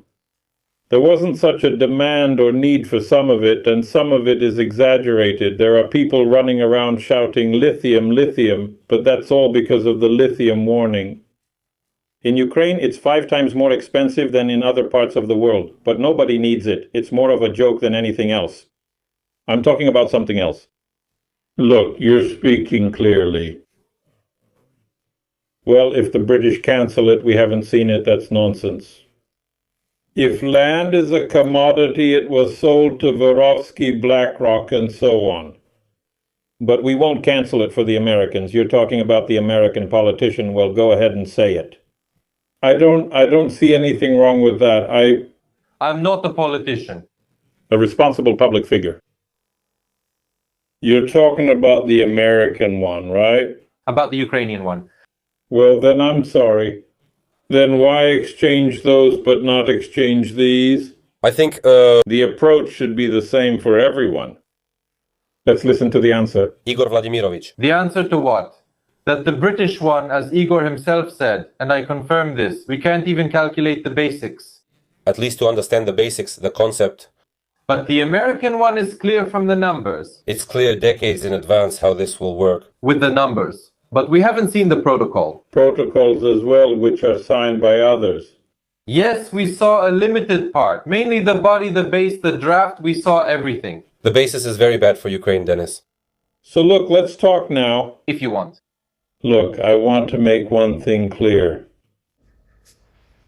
I believe that after the overthrow of Zelensky's regime, we need to thoroughly study and raise the question of how much land was sold, how, and in what way. Second, how the United Mining and Chemical Plant was privatized, because ilmenite is a key thing. Titanium, aviation industry, rocket engineering, and so on. Raise the issue of the 100-year agreement, expose it. Expose the protocols under the rare earth agreement. Go out to the people, hold a referendum, and say, here, whether we cancel it or not, whether we proceed or not, on what terms, it's better to hold 10 referendums. But now we are in a situation which Denis supports, where our soldier is fighting for land that no longer belongs to him. That's exaggerated. We're discussing agricultural land, which is a commodity worldwide. Agricultural land? Yes, it's a very specific tiny country, but Ukraine is much bigger, actually huge. So let's sell it. Or maybe rent it out. No, you're fixated on the specific country Israel, while everyone else is selling. No. That's today. Pure corruption. PAI and the whole scheme. I won't get into it now. We can discuss it later, but what's the point? Igor, you didn't say why they haven't started extracting yet. Here's my answer. I'll give you a very simple answer. Because they sold it and are still selling it to foreign hands. And many things were not allowed. Do you know how they flooded the uranium mines?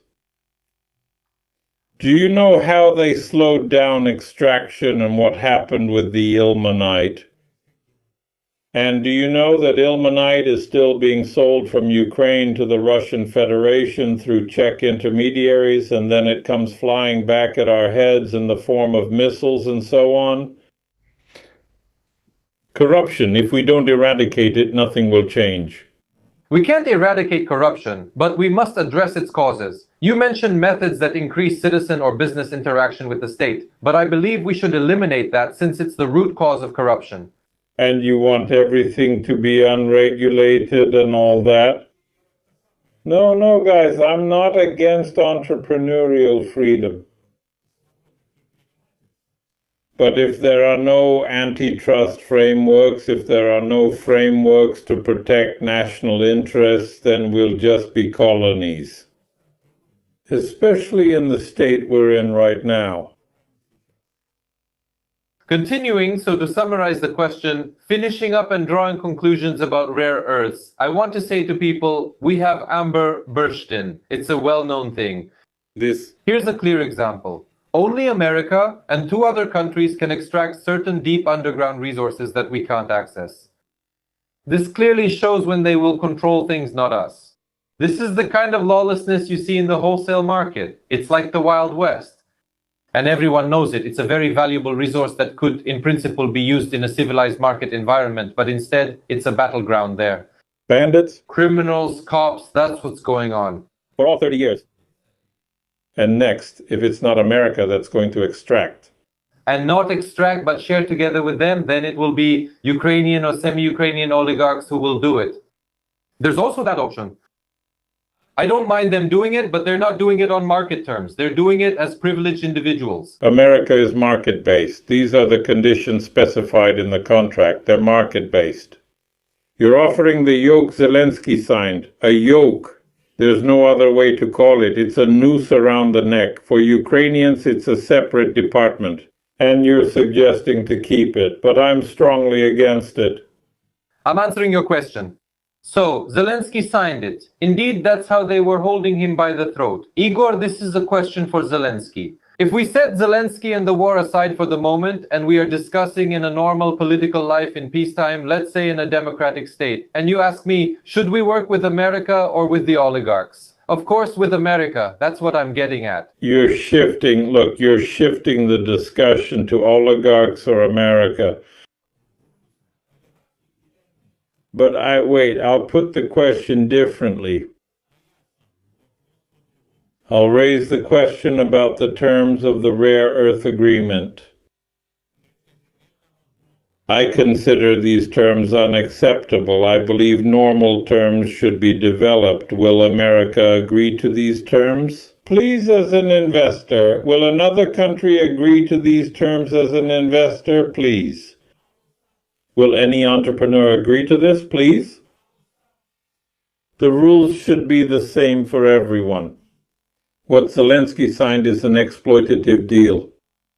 Trump is a great guy. This agreement is in America's interest 1,000,000%. Great guy. But there are no national interests of Ukraine or Ukrainians there. They are not taken into account at all. Allow me to add, if this agreement were not for 100 years, for example, but for 4, 3, or 5 years... And actually, this is a fixed-term agreement. And then there would just be an analysis. And you don't understand? Artem, Igor, we need to ask what you're talking about. This project won't move an inch in 34 years. In 4 years, there won't be any money left. God willing, there will be some in 15 years. And Igor talks as if we're discussing the privatization of some factory that he or I could manage. Igor can't handle this. As a businessman, I can't deal with rare earths. It's a huge amount of technology involved, I repeat. Only 3, 4, maybe 2, 3, 4 countries in the world have it. We're talking about a special case, that's all. Oleg, look, it's very simple. Yes, I can't manage rare earths. But I clearly understand how I would handle this issue. I would say, guys, we have strategic reserves, for example, of the same ilmenite. In order for you to have the right to extract it, sell it, and so on, go ahead. But I have one condition. The plan for processing it into titanium sponge and further processing is located in Ukraine. Ukrainians have jobs, Ukraine gets taxes and so on. The contract that is signed now, it's absolutely in America's interest. Trump is absolutely a great guy, both as an entrepreneur and as the president of America. But it's not in the interests of Ukraine and Ukrainians. Butkovich is now extracting resources in Ukraine. Once again, look, there's no difference between the approach to Butkovich and the approach to, by the way, Butkovich. He worked and continues to work in the interests of America. Gennady Butkovich's vital interests are not in Ukraine, but in the USA. He has a house there. He has a daughter there. He has a granddaughter there. A private individual. What? He's a private individual, not an official. I'll say it again. He and his partners have vital interests in, yes, I know, the United States of America, not in Ukraine. I heard. I know. I'm telling you again, there's no difference between Butkovich, Rinat Akhmetov, Kosyuk, Bakhmatyuk, who else, Novinsky, America, Britain, or anyone else. If people are ready to extract, to process in Ukraine, to pay taxes in Ukraine, okay, please, the rules should be the same for everyone, that's all. Subtitles. Artem? How are we on time? Let me stop there. Let's move on to a few questions from the comments. Well, let's do it. We've already spent quite a bit of time together. Yeah, we've been at it for almost 2 hours already, yeah. Well, I think the discussion is useful, and yes, People are giving good feedback. It really is a marathon. Both Denis and Igor are getting good feedback. Well, here's the latest on this topic, since it's still relevant and being talked about. Denis, you're proposing to make parts of your apartment available for use, while Igor suggests keeping the apartment, renovating it, and attracting people to build new apartments. This is a consequence of an uneducated population, which in this case is either biased against me, but the person doesn't understand economics and gives bad examples. Right now, people are saying the same things about Putin. They claim things like someone trashed your apartment or evicted a room are nonsense. It's all the same to them. look, the viewer absolutely understood the discussion correctly. Denis is suggesting to give away the apartment to someone. Let someone live there. To Ukrainians, but give the apartment to someone. I suggest renovating, fixing it up, even borrowing money for wallpaper. Yes, bring in craftsmen and foremen. But keep the apartment as your own property and make money, then buy a new one later. So, Igor Ilyich, let's keep it short. But for some reason, this hasn't happened in 35 years. Let this viewer think about it. Why does Mosiychuk say it's so easy? But in 35 years, nothing has been done. Well, because Mosiychuk hasn't been in power for 35 years, Denis. You were a member of parliament. Once again, I was a deputy in the opposition faction. You're becoming like the leftists, the Greens, and others. You don't understand the difference between the opposition and the authorities. As an opposition deputy, I'm not discussing you as a politician, but you could have started something in parliament? I initiated, look. Briefly, so the viewer understands, briefly. Please, briefly. In the laws? In which I participated, initiated, pushed through the committee, and what came of them. A moratorium on round timber exports so that production would take place in Ukraine, not in Europe. I was one of the authors and pushed it through. Second, a law was passed on an open registry of pedophiles and mandatory chemical castration. It was passed by the parliament. Volodymyr Zelensky vetoed it after being elected. A law on increasing criminal liability for driving under the influence of alcohol or drugs, with lifetime revocation of driving licenses for those who committed crimes behind the wheel. It was passed by Parliament and was vetoed by Zelensky. That's the short version. Why this focus? I worked in the law enforcement committee. That's why I focus on this. Okay. Artem, and the viewer might also want to ask, I'm just saying, do you understand that the presence of such large-scale US businesses and such investments is one of the real guarantees of security? Denis, I absolutely agree.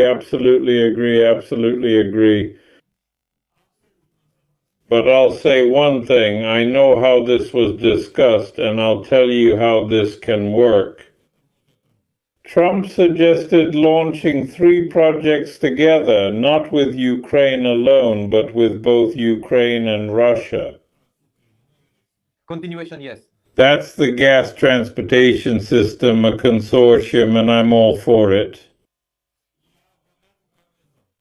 I'll say even more, if the idea of the late Viktor Chernomyrdin, who was the envoy between Russia and Ukraine at the time, had been supported. And for the viewers, Denis, and that's it, and a consortium was created. Yes, there wouldn't be a war now, no one destroys their own business, well, and doesn't attack it. Secondly, Trump's proposal was specifically about rare earths and primarily ilmenite, in other words, titanium ore from which titanium is made. That is Russia, Ukraine, America. And the third one was about ammonia. Odessa port plant Ukhta and that plant in Tolyatti, which Zelensky is now targeting with strikes, which is connected by a pipeline to the Odessa port plant. Denis is now forced to live in the US. He will confirm that ammonia is a strategic fertilizer that affects food prices on the shelves in American supermarkets. I'm familiar with this situation. I myself oppose the sale of the port plant to the green ones because that's not privatization, it's just a pointless sell-off. I'm in favor of such consortiums and for them to be on equal terms. If 3 countries are interested, that's a guarantee, and here. But if you give everything away, that's not a guarantee, that's a colony, and that's what you'll be. Here's the next reasonable question. I think that after the US withdraws from the treaty, a tomahawk strike or some other drastic use of force will follow. Artem, I have a suggestion, not to read comments from idiots. Yes, let's do that, exactly. Let's do it. So, if someone thinks that I'm talking about canceling the contract, or Denis is talking about keeping it, and if this doesn't happen in the consensus of what's going on in the world, well, if it's done, then it won't happen. So stop running around with tomahawks, Pershings, and others. History. Who is protecting our national interest? No one. As of today, no one. Well, who? Parliament is absolutely in collusion with each other. Almost all the deputies and definitely all the factions, they are interested in extending their powers, in extending Zelensky's authority. Zelensky is good for them. Do you understand why? Because he carried absolution. Well, for them, they're crawling with money. They're siphoning money out. This guy is sitting there. Everyone's focused on him, but nobody notices them. Next, here. And who would want to deal with Ukraine later if you don't pay your debts and cancel agreements? Let people look up how many times Argentina has defaulted over the last 50 years. This is serious, no sarcasm. People should now use the internet to educate themselves. I'll support Denis. In this matter, the example of Argentina is a perfect fit. Moreover, everyone who is asking this question now, before you ask it, tell us what other option you see for the development and improvement of the country. Because, well, it's easy to say you are making suggestions, but what are you suggesting? Next, also, there's some logic here too. From all this control, the controllers end up with fancy cars and expensive houses abroad over the years. Yes, absolutely right. That's why I suggest changing the system, the mechanisms, and not just replacing a bad Zelensky, Poroshenko, or Zelenukovich with a good Yelisevych or Mosiychuk. That doesn't work for me. I'll put it this way, maybe you didn't understand. The difference in the discussion between Denis and me isn't about last names. It's not about changing last names, but about changing the system.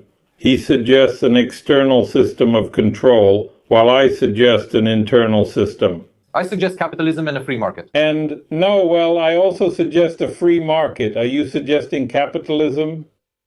No, I suggest having control over what happens in your own country, to control it yourself, and not to call in a Russian, an American, a Belarusian, a Belgian, or anyone else. I'd like that too, but everyone's corrupt. Well, then sell yourselves. No, don't. Well, then don't, You're the one suggesting it. Hire a specialist with market experience. All right, next question, Ross. So, to what historical period do we need to go back to double-check the privatization and the origin of the money used for privatization? For example, the Mariupol steel plant? I'll answer quickly first, Igor, then give a longer response. So, I'm absolutely against starting a witch hunt and doing things like that, but a proper capital amnesty should have been carried out a long time ago. People have already forgotten that Hetmansev, pardon me, botched his capital amnesty with a useless, foolish model. There are options to carry out a proper capital amnesty with a small percentage and maybe one more condition. But for that, it has to be profitable and safe to keep money in the country. And we need corporate law, a stock market, and an independent judiciary, just like we discussed regarding the US Constitution, the US model. But saying, let's have a capital amnesty while everything in the country is terrible and nobody wants or is able to keep large amounts of money here, that just won't work. That's why I support a capital amnesty with a low rate, like 5%. Смотрите, look, a capital amnesty, as Denis suggests, is a workable model, but it can't be applied to everyone in the current situation. It just can't be done. If we apply it to everyone, we will actually be granting amnesty for what has already happened. At the cost of the people's blood. Stolen in just the past 57 years. At the cost of the people's blood. I'm not talking about what happened before. I believe that capital amnesty should not apply to outright theft. When privatization simply turned into theft. Those are the facts. It was all like that. Not all of it. Not all of it. That's the first thing. Second, I believe we shouldn't be afraid of the word nationalization. If the owner doesn't fulfill their obligations to the state, to the people, because in a normal situation the state should represent the people, the enterprise should be nationalized. There's simply no other way. We're facing this right now, for example, in the energy sector. When private thermal power plants are hit by missiles and drones destroying the plants and the owner refuses to repair them. And in some cases, the government under Svirdenko steps in and says, we're going to restore it. And they rush to repair private facilities. They restore the thermal power plants. They restore them. Let's move on.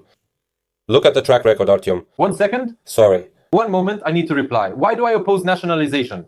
It's not a market mechanism, and I'm giving recommendations for Ukraine from an economic standpoint, and knowing the history of our country, 35 years of independence.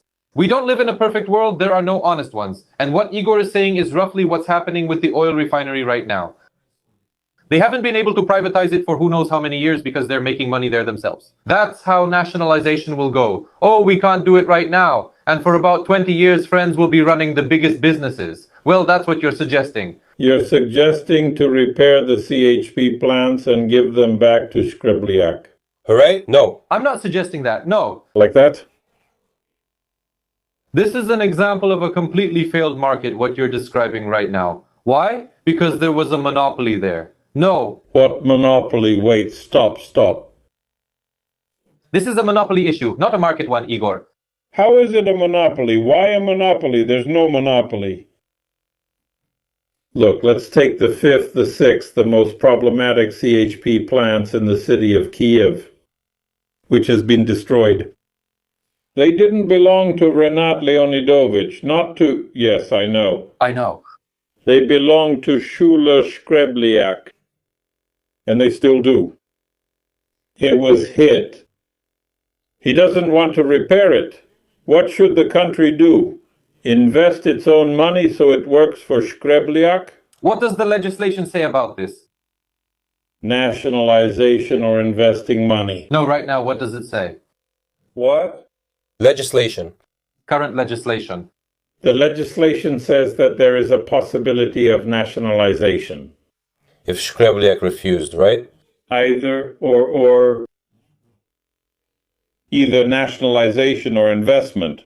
And why not specify a third option? To immediately put it on the market and sell it to another private owner without involving the head of state. Stop, wait. This is a workable plan. I agree with you here. I won't argue at all. You know what I would do? In the current situation, the government is restoring all of this. Right now, it's people who have already been pushed around who are restoring things. Well, what is that? That's right. Write it separately, make changes, I agree. Nationalization with immediate sale. If you prefer the word nationalization, we can use it. I just put it on the market immediately. No. Well, wait. How can you just put it on the market? You can't. Look. Look.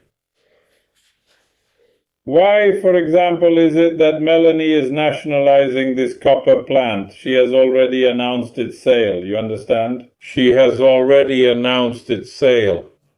She is not going to. And we're talking about Ukraine being completely corrupt. Once again, so let's just put it up for sale right away, but it will still go through nationalization. There's no other way. Don't be afraid of the word nationalization. It means that it will be taken away and put in some official's hands. And you said that right, because we are a post-communist country, essentially still a mutant of post-communism. We need to explain this, because when people hear nationalization, many Schwonders get excited, thinking they'll finally take things from the bourgeoisie. You need to be careful with the terms, which is why I phrased it that way. No, look, you can take it from some capitalist, take it from some foreign company, and so on. But before taking it, if we are normal owners, we need to understand for ourselves what we are going to do with it next. And if you take it just to make a few billion off of it and then take the money out through Romania, obviously that doesn't work. Thank you. Look at the experience of the UAE. In any company, a local co-founder is mandatory. Without one, no company can be opened. Let's look at the UAE's experience. Life without taxes, without VAT. They only recently introduced 5% no financial monitoring. Do you know how much money Zelensky's friends are moving there now? I know the numbers, I know a lot about this. I'll tell you, I'll support Artem. The very country that shouldn't be used as an example is the United Arab Emirates. It's a global financial black hole, which has been used for many years. The local population there, the local population is 2.5%. Do you understand? You are giving as an example a country that was actually created from the outside in a desert for specific purposes. Artyom. And it's just important, I'm serious. First of all, the UAE is a wonderful country, and they manage it very well. It's just unique, just like Israel. But I still want to appeal to people. Igor and I, together with you, have been having a very complex and important discussion for 2 hours and 10 minutes, a discussion that is socially significant. And instead of focusing on the issue, regardless of whose point of view they support, a person finds some nonsense on the side, shifts their focus there, and distracts others as well. Where does this come from in people? I still can't figure it out. Focus on what's important, on the real problems. It's because of the country's marketing, Denis. People see an image on social media and don't look any deeper. It's a country with a strong economy, and Ukraine. Yeah, everything works there. Everything is great, but then there's this whole situation. There, for example, just so you understand, friends, in the United Arab Emirates, in certain Emirates, Sharia laws are in effect. In Sharjah, for example, there in court, from the lawyer to the judge, only locals are allowed. So there are completely different approaches, different traditions, and a different culture. And much more. Well, that's a discussion for an hour. I was only talking about the economy. It's clear that this is a completely different system. I'm being asked a question, but there's also a comment saying that you're doing well. You should have cooperated a long time ago, even though there are some minor disagreements. Good dialogue. Look, I'll say it again. The main goal today should be to bring peace back to our Ukrainian land and to end the war. The overthrow of the dictatorial regime. Preferably, of course, by peaceful and democratic means. That's one. Second, after that, yes, we can debate 100 times and so on and so forth. We are having this discussion so that people understand that the country can have a different future. Let's go to the next question. Any good ones? Many people think that's it, Kochumai. Let's wrap up with this important question. And since I actually promised Denis less time, we're running over. The revival of Ukraine, how is it possible and how will it happen, with possible cooperation with Russia or not? How do you see it? Should I answer this? Go ahead, Denis, you start. So, economic cooperation with Russia is inevitable at some stage. There will be no kissing or hugging, but in this sense, I am a complete pragmatist. Putin isn't going anywhere, and Russia isn't going anywhere either. We need to navigate the sensitive issues and find a way to live without war and build our own successful future. And it is possible. I am categorically against the two options that are being floated in public discourse. I believe both are wrong. War, whether you are an ambassador or a Belarusian. I propose a third option, to be successful, to take everyone's interest into account, and to live without war. Igor Vladimirovich. First, the war inflicted the gravest wounds, first and foremost to Ukraine, because it's happening on the territory of Ukraine, but I have to say we're also hurting Russia. These wounds need to be bandaged, tightened with tourniquets, and keep on living. I'm an absolute pragmatist. Ukraine won't fly off to Mars away from Russia, and Russia won't fly off to Venus away from Ukraine. It's a neighboring country. In our history, we've had wars, we've had cooperation, and we've had many different periods. I clearly understand that we are in the 21st century. That's why we need to understand that everything will be based solely on economic calculation.